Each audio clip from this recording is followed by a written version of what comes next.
It's the 2022 model year, and right behind me I have a 2022 Mini Cooper SE. You don't want to miss this.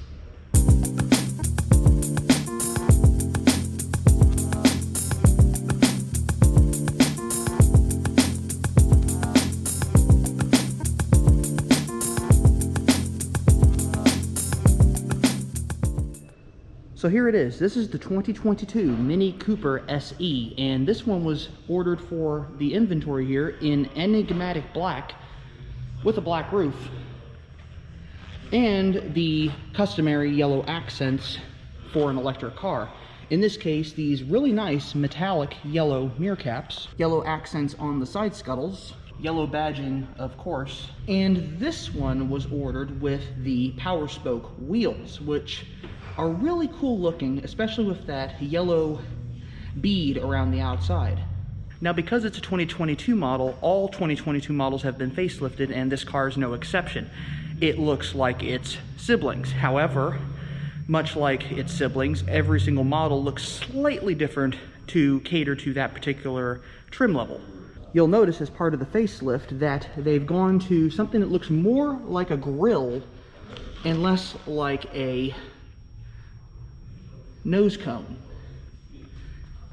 There's an actual grille to this vehicle this time, and it's wrapped in piano black trim, which is very nice. You also have piano black badging and piano black trim rings around the entire car. What else has changed is the new headlights. These are now black on the inside versus the chrome that we have been using for a number of years now. Very nice look, very modern, very sleek. You'll notice as well the new air curtain on the bumper. The fog lights are gone. They've been replaced by weather lights, and the air curtain is indeed functional as it does open up through to the wheel arches.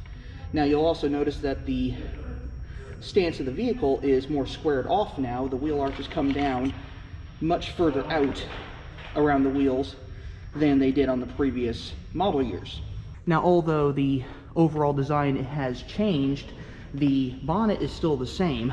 It's where it gets right about here that everything changes as you get to the bottom of the car.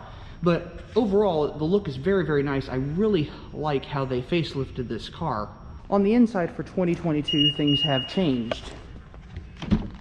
As you will notice, the new steering wheel is one of those changes. The overall design has been redone for a much cleaner look. And now all steering wheels have gray stitching. And if you have a JCW, it says JCW right here, John Cooper Works, or Mini Sidewalk if you have the Sidewalk edition. And the Electric Collection is going to have a plug, I believe, right there. You'll also notice the new control systems, control surfaces for the steering wheel. And these are actually our buttons. They do click. So they are not touch pads like we originally thought. Starting up the car, you'll notice the new digital dash. This is now standard all across the line. You'll also notice the new LED trim ring. Now, you'll also see the new system here. This is the new interface for Minis for 2022 model year, and it's really cool. This is navigation, so we have the touchscreen navigation. Go back to our menu. Got everything we need here: system settings, displays, center instrument, basic display.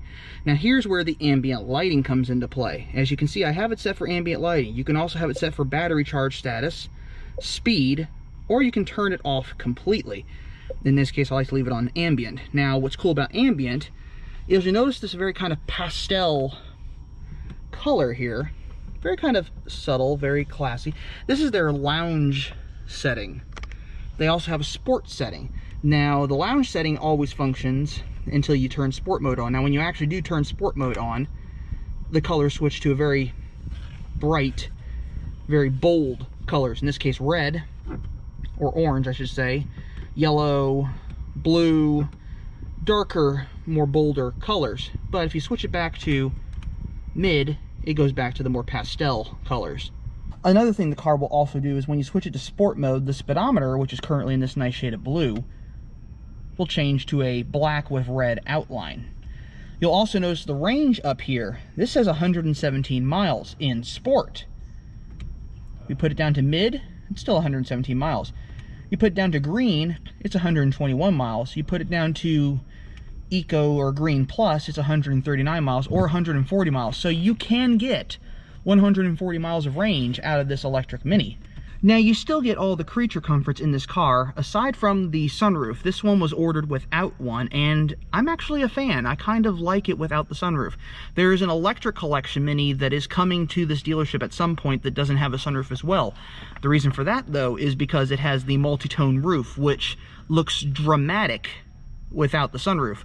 It looks a little so-so with the sunroof, but that's a personal preference thing. You'll also notice that this car has Harman Kardon sound system, which I highly recommend if you're going to buy one of these Minis. Now you'll notice the typical electric Mini shifter. We've got the single speed shifter, we have the electronic parking brake, and we have your controls for your center screen. Now here's the catch.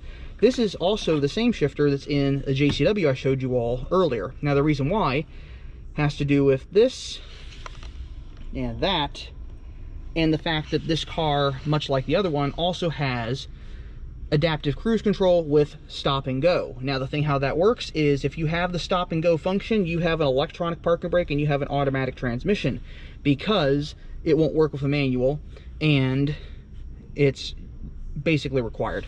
But it's not a bad system. The parking brake works very well, the shifter works very well. It's a great setup, and this is a nice clean, tidy, organized area. You have your shifter where you need it, you have your parking brake, and you have your controls for your center screen. If you don't want to touch the screen itself, you have all this. If you do want to touch the screen, you'll find that they flattened and smoothed out a lot of the surfaces now, so it's very tidy and really easy to clean if you want to go that far, because all the buttons are kind of flush, even all these surfaces down here. Now these memory keys down here are touch sensitive, as you'll see as I scroll past them. They pop up on the screen. You can preset those to anything you want in this system. You don't just have to use your radio settings. You'll also notice the new vent design. Now as you see, they've cut through the dash panels as opposed to where they used to sit next to the dash panels.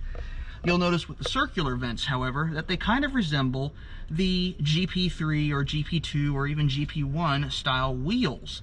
So they kind of have a bit of a race car feel, a bit of a rotary feel, almost an airplane feel if you want to go for that far. It's definitely a different vent design, and I really am a fan of this. Now you might be asking, with all this refinement here, what am I paying? Well, you're paying $38,500. Now the thing you should know is you do still get a tax credit of $7,500, which would drop this down to about $31,000. For an electric car that's fully loaded like this one, that's a really good deal. And aside from a range that's not as high as its internal combustion counterparts, it's still a great car. For local driving or around the city, you're not going to have a bad time with this car. You're going to enjoy driving it, and you're not going to miss having to refill it with gas all the time, as you can just plug this in pretty much wherever you need to. The navigation system will even tell you where the charging locations are around your city. Anyway, I hope you enjoyed this overview walk around of the 2022 Mini Cooper SE electric car. If you did, leave a like below. Check out my playlist at the end of this video on all things Mini electric. And as always, before I let you go, I'm going to remind you all that life is too short to drive a boring car, so drive a Mini. I will see you all in the next video.